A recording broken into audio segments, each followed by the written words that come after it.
A long-term relationship that I was in had ended. I was very much so in a shaky ground in terms of a lot of my friendships. I was running from the people that were truly caring about me. I wasn't passionate about what I was doing. I think at that point in time in my life, I was really just feeling pretty lost.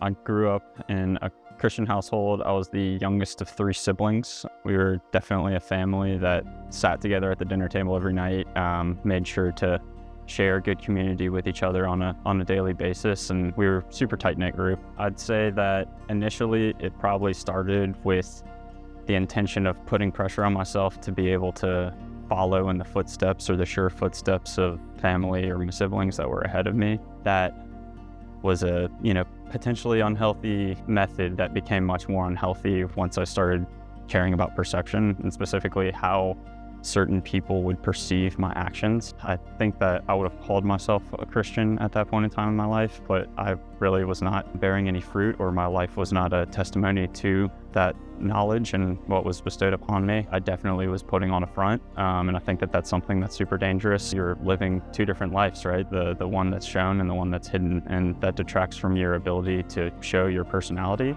As I got more freedom in late high school and certainly in college, I started choosing to deal with my self-image issue with alcohol. Call it a social lubricant or call it a way to numb some deep-seated pain. That led me down lots of bad paths, obviously. As I moved on from college into the working world and started dealing with the stresses and pressures of life, embarrassment around friends started to become embarrassment in social settings at work.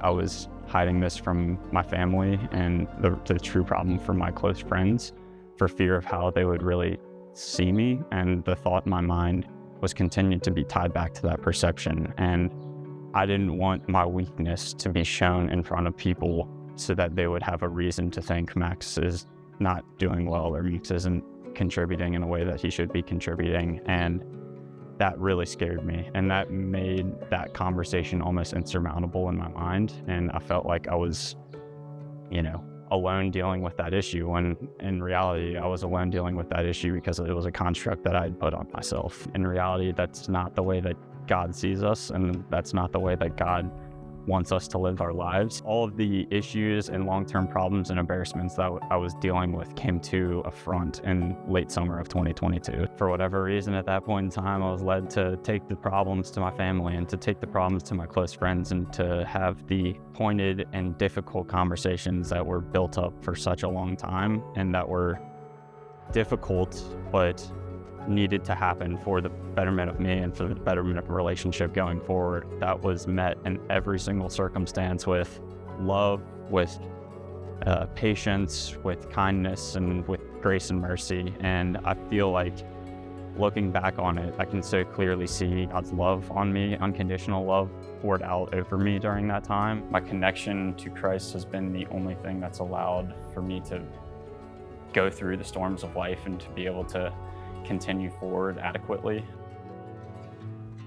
I met Sam in the fall of 2017. I'd say in the first couple of conversations that I had with Sam, I knew that we were going to be really good friends.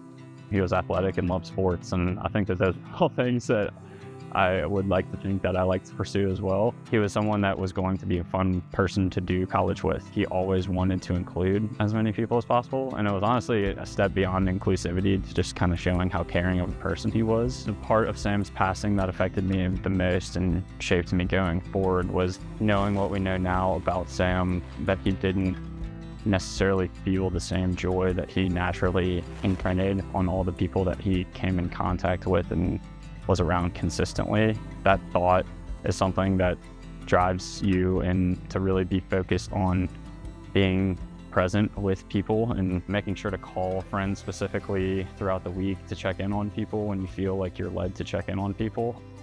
Passion for running started as a way of just getting back in shape and being able to deal with some of the life struggles that I was experiencing on a daily basis. When I was starting to get into distance running, I knew that it was something that I was going to want to do a lot of. And I saw running a marathon in every state as a fun way to bring Sam's story cross country and to bring light to a problem that's continuing to be an issue throughout our generation. Running in Sam's memory is an honor. It's a driving force. It's a constant reminder, and it's something that I don't take lightly either. I know that I'm going to empty the tank every time I go out there, and I'm going to look back on each race knowing that I gave my all. And I think that that's an attitude that was very consistent with Sam's being as a person. In the depths of a deep race, being able to look down at my SLA wristband or have a good memory of Sam is something that continues to drive me and helps me get that little extra kick in the depths of a race.